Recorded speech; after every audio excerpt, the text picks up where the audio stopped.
ব্যক্তিগৰাকীৰ নাম সোনম ৱাংচুক, যিগৰাকী ব্যক্তিয়ে দিল্লীৰ ৰাজপথত অনশনৰত। যোৱা 22 জুনৰ পৰা 2026 চনৰ 22 জুনৰ পৰা অনশনৰত ব্যক্তিগৰাকীয়ে 9 বছৰ বয়সলৈকে ঘৰতে অনানুষ্ঠানিকভাৱে শিক্ষা গ্ৰহণ কৰিছিল। তাৰ পিছত দিল্লীত স্কুলীয়া শিক্ষা সমাপ্ত কৰি 1987 চনত তেওঁ শ্ৰীনগৰৰ ৰিজিয়নেল ইঞ্জিনিয়াৰিং কলেজৰ পৰা মেকানিকেল ইঞ্জিনিয়াৰিঙৰ স্নাতক ডিগ্ৰী লাভ কৰে আৰু পৰৱৰ্তী সময়ত 2011 চনত তেওঁ ফ্ৰান্সত স্থাপত্য শিল্প অধ্যয়ন কৰি কম খৰচী আৰু জলবায়ু অনুকূল গৃহ নিৰ্মাণৰ পূৰ্ব কৌশল আয়ত্ত কৰে।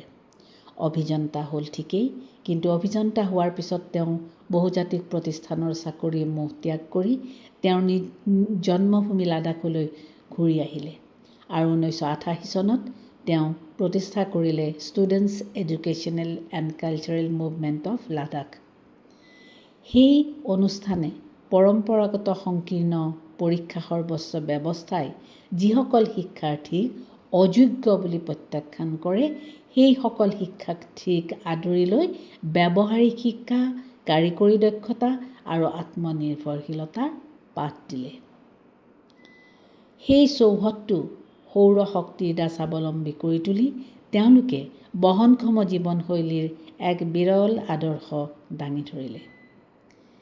লাডাখৰ দৰে ঠাণ্ডা মৰুভূমিত বসন্তকালত দেখা দিয়া পানীৰ ভয়াৱহ নাটনিৰ মুখামুখি হ'বলৈ তেওঁ উদ্ভাৱন কৰিলে আইচটুপ। সেই প্ৰযুক্তিয়ে শীতকালৰ অবাবত ৰৈ যোৱা পানী ধৰি ৰাখি শংকু আকৃতিৰ বৰফৰ পাহাৰ সাজি তোলে, যিয়ে গৰমৰ দিনত গলি খেতি-বাতিৰ বাবে পানী যোগান ধৰে। আৰু সেই অসাধাৰণ কৃতিত্বৰ বাবে 2018 চনত তেওঁক এছিয়াৰ নোবেল বঁটা স্বৰূপ ৰমন মেগছেছে বঁটাৰে বিভূষিত কৰা হয়। তেওঁৰ সংগ্ৰাম কেৱল লাডাখৰ সুকীয়া আঞ্চলিক স্বাৰ্থৰ বাবেই নহয়, বৰঞ্চ দেশৰ লাখ লাখ মেধাৱী শিক্ষাৰ্থীৰ ভৱিষ্যতক অন্ধকাৰলৈ ঠেলি দিয়া পৰীক্ষাৰ প্ৰশ্নকাকত ফাদিল আৰু আধুনিক শিক্ষা ব্যৱস্থাৰ ক্ৰমশঃ স্খলিত বিশ্বাসযোগ্যতাৰ বিৰুদ্ধে গঢ়ি উঠা যুৱ আন্দোলনৰ প্ৰতি সঁহাৰি জনাই কৰা তেওঁৰ আন্দোলন এতিয়াও অব্যাহত আছে।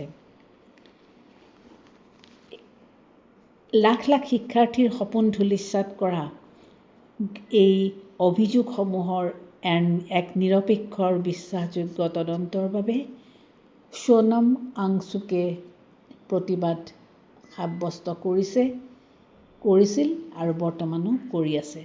আহক আমি সকলোৱে মিলি সোনম ৱাংচুকক জীয়াই ৰাখোঁ। তেওঁক এজন উদ্ভাৱক হিচাপে নহয়, বৰঞ্চ সমাজ আৰু শাসকক প্ৰশ্ন কৰিবলৈ সাহস দিয়া এগৰাকী গণতান্ত্ৰিক ব্যক্তি হিচাপে। ধন্যবাদ।